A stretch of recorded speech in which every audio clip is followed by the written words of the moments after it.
कक्षा 7 हिंदी। मैं आर.एस. प्रसाद सर आज आप लोगों को सदाचार का ताबीज यानी अध्याय 6 के प्रश्न उत्तर बताने जा रहा हूं। चलिए देखिए इस पाठ में क्या दिया हुआ है।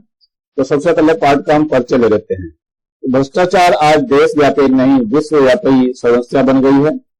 हमारे देश के दैनिक समाचार पत्र भ्रष्टाचार के समाचारों से भरे रहते हैं। सरकार भ्रष्टाचार रोकने के जैसे जैसे प्रयास कर रही है वैसे वैसे भ्रष्टाचार और फलता फूलता जा रहा है। भ्रष्टाचार के नए नए तरीके खोजे जा रहे हैं।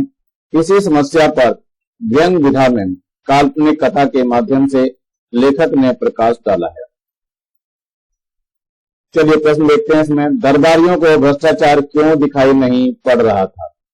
तो दरबारियों को भ्रष्टाचार इसलिए नहीं दिखाई दे रहा था क्योंकि वे स्वयं भ्रष्टाचार में लीन थे। नंबर 2 है प्रश्न, विशेषज्ञों ने समाचार यानी भ्रष्टाचार के बारे में राजा को क्या बताया? ये उत्तर है उसका। विशेषज्ञों ने भ्रष्टाचार के ये लक्षण बताए कि उसे हाथ से नहीं पकड़ सकते हैं, वह स्थूल नहीं सूक्ष्म है परंतु वह सर्वत्र व्याप्त है, उसे देखा नहीं जा सकता केवल अनुभव किया जा सकता है। भ्रष्टाचार समाप्त करने के लिए विशेषज्ञों ने राजा को क्या सुझाव दिए? तो ये उत्तर है उसका। भ्रष्टाचार समाप्त करने के लिए विशेषज्ञों ने राजा को सुझाव दिया कि हमने एक योजना तैयार की है भ्रष्टाचार मिटाने के लिए। व्यवस्था में बहुत परिवर्तन करने होंगे। एक तो भ्रष्टाचार के मौके मिटाने होंगे, जैसे ठेका है तो ठेकेदार और ठेकेदार है तो अधिकारियों को घूस है, ठेका मिट जाए तो उसकी घूस जाए। आदमी किन कारणों से घूस लेता है यह भी विचारणीय है। भ्रष्टाचार मिटाने की योजना पढ़ने के बाद राजा की तबीयत क्यों खराब रहने लगी? भ्रष्टाचार मिटाने की योजना पढ़ने के बाद उस पर विचार करते करते दिन बीतने लगे और चिंता के कारण रात में राजा को नींद नहीं आती थी और राजा की तबीयत खराब रहने लगी। साधु ने राजा को भ्रष्टाचार के बारे में क्या बताया? साधु ने राजा को बताया कि महाराज, भ्रष्टाचार और सदाचार मनुष्य की आत्मा में होता है, बाहर से नहीं होता।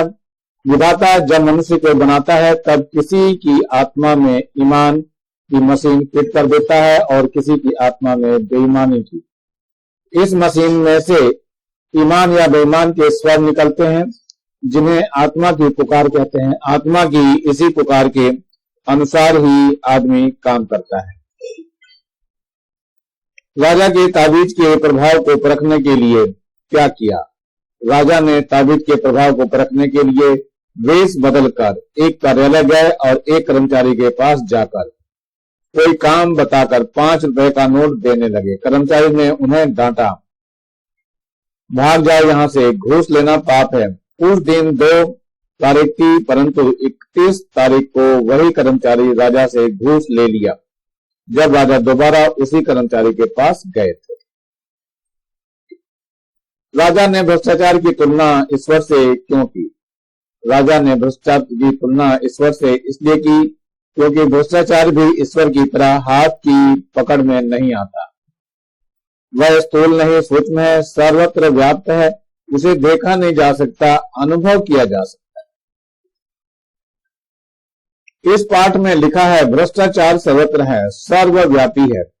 यदि यह बात सत्य है तो इसे उदाहरण देकर के स्पष्ट कीजिए। तो ये उत्तर है आपका। भ्रष्टाचार सर्वत्र सर्वव्यापी है, यह बात बिल्कुल सत्य है। उदाहरण के लिए बच्चे को स्कूल में प्रवेश बिना डोनेशन दिए नहीं होता है। किसी जाति के लिए थाने में जिन्हें कानून का रक्षक समझा जाता है वे बिना दक्षिणा लिए रिपोर्ट तक नहीं लिखते हैं। किसी ऑफिस में किसी कार्य के लिए आवेदन तक लेने में अग्रिम चढ़ावा के बिना बात नहीं बनती। यहाँ तक कि लोकसभा विधानसभा में जो अपने आप को जनता का सेवक कहते थकते नहीं हैं, उन्हीं के दुख सुख से जुड़े प्रश्न को पूछने के लिए उनसे पैसा लेते हैं। क्या सदाचार की ताबीज जैसे साधनों में भ्रष्टाचार समाप्त किया जा सकता है? कारण बताते हुए उत्तर लिखिए। ये इसका उत्तर है। सदाचार का ताबीज जैसे साधनों से भ्रष्टाचार कल्पना लोक में ही समाप्त किया जा सकता है, यथार्थ धरातल पर नहीं, क्योंकि कल्पना एवं यथार्थ में फर्क होता है। हाँ, यदि भ्रष्टाचार निवारक कानून को सदाचार का ताबीज मानकर बिना किसी भेद के पूरी ईमानदारी से उसका पालन सभी दृष्टि में हो, तभी भ्रष्टाचार को समाप्त करना संभव हो सकता है। हमारे देश अथवा राज्य में भ्रष्टाचार फैलाने के क्या कारण आपको प्रतीत होते हैं? साथियों से बातचीत कर अपनी समझ को लिखिए। ये उत्तर है हमारा। हमारे देश में भ्रष्टाचार फैलाने के निम्नलिखित प्रमुख कारण हैं। नंबर 1, भौतिकवाद की बढ़ती प्रवृत्ति के कारण। नंबर 2, महंगाई के कारण। नंबर 3, जनसंख्या वृद्धि के कारण। नंबर 4 है अशिक्षा एवं अज्ञानता के कारण। नंबर 5 है व्यस्तता भरा जीवन और कार्य को कराने की जल्दी के कारण। नंबर 6 है अपना हित साधने तक ही सीमित सोच की प्रवृत्ति के कारण। और नंबर 7 है शासन की लाचार व्यवस्था के कारण।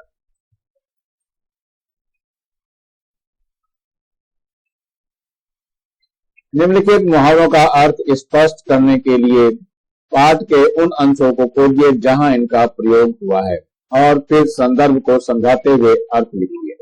चलिए, नंबर 1 है छानबीन करना। छानबीन करना का अर्थ है जांच यानी पता लगाना। नंबर 2 है हमारा हवाले करना, मतलब सौंपना होता है। नंबर 3 है खलल पड़ना। खलल पड़ना मतलब क्या है? बाधा या रुकावट पैदा करना। उलट फेर परिवर्तन करना, इधर का उधर कर देना। नंबर 5 है असमंजस में पड़ा यानी निर्णय ना ले पाना, ऊहापोह की स्थिति में या दुविधा की स्थिति में। इस तरीके से इनके अर्थ हैं। निम्नलिखित वाक्यों को ध्यान से पढ़िए। मैं कल दरबार में जाऊंगा। कल साधु राजा से मिला। विधाता किसी की आत्मा की ईमान में कल फिट कर देता है। उपयुक्त वाक्य में रेखांकित शब्द कल के 3 भिन्न भिन्न अर्थ हैं। उसी प्रकार इन समान उच्चारण वाले शब्दों के अर्थों को वाक्य में प्रयोग करते हुए स्पष्ट कीजिए। जैसे पद है तो पद के भी 2 अर्थ आएंगे, एक तो पैर आएगा पद, एक पदवी होती है। पदवी मतलब कौन सी पोस्ट पर है, ये पोस्ट हो गया उसका। आम है तो आम तो एक फल होता है, आम का फल जब खाते हैं, और एक आम रास्ता होता है, जो आम रास्ता है ये सबके लिए नहीं है, आम रास्ता। अंक है तो अंक में भी होता है, एक तो भाग होता है और एक गोद होता है। ये गोद होता है और अंक दोनों ही होते हैं। इसमें सोना, सोना आप लोग निद्रा जो सोते हो वो है, और सोना धातु भी है, दोनों ही आते हैं।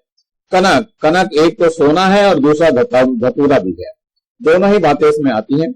इसके बाद खर है, खर भी 2 चीजें होती हैं, एक नमकीन होता है और एक तेज होता है। व्यंग रचना क्या होती है? यह साहित्य की अन्य विधाओं में कैसे भिन्न और मजेदार होती है, इस विषय पर शिक्षक से बातचीत कर किसी अन्य व्यंग विधा की रचना को खोज कर पढ़िए। तो उत्तर है ये व्यंग्य साहित्य की एक विधा है जिसमें उपहास, मजाक, लुप्त और इसी क्रम में आलोचना का प्रभाव रहता है। व्यंग्य साहित्य के एक तीखे औजार के रूप में जाना जाता है। जो बात सीधी तरह से नहीं कह सकते उसे साहित्यकार व्यंग के रूप में कहता है। व्यंग में आप मजाक कर सकते हैं, गलती बता सकते हैं। व्यंग का प्रयोग जिसके लिए भी होता है वह तिलमिला जाता है और उसे चुभने लगती है। अन्य व्यंग विधाएं दी हुई हैं, जैसे नंबर 1 है भोला राम का जी, ये हरिशंकर परसाई जी ने लिखा है। नंबर 2 है फ्री स्टाइल गवाही, ये है काका हाथ ऋषि ने लिखा है। और नंबर 3 है मिर्जा का स्वेटर, ये केपी सक्सेना ने लिखा है। और नंबर 4 है अंगद का पांव, ये श्री लाल शुक्ल ने लिखा है। ये सब जो है अन्य व्यंग की विधाएं हैं। ये लेसन बच्चों यहीं समाप्त हो रहा है। नीचे लाल रंग का ये बटन दिखाई दे रहा है, इसको दबा के सब्सक्राइब करेंगे और मेरे चैनल को लाइक करेंगे, कमेंट्स भी करेंगे। आप लोगों को मेरा चैनल कैसा लग रहा है, अच्छा लगे तो भी, और नहीं अच्छा लगे तब भी कमेंट्स करिए। और क्या मुझे और बना के देना वो भी कमेंट्स करते रहिए, और ज्यादा से ज्यादा बच्चों को शेयर करिए जिससे ज्यादा बच्चों को फायदा हो सके। और बेल आइकन को भी दबा लीजिए जिससे मैं नया वीडियो डालूं तो उसका नोटिफिकेशन सबसे पहले आपको मिल सके। Thank you, have a nice day. इसी के साथ मैं आरिफ प्रसाद सर आज का वीडियो यहीं समाप्त करता हूं।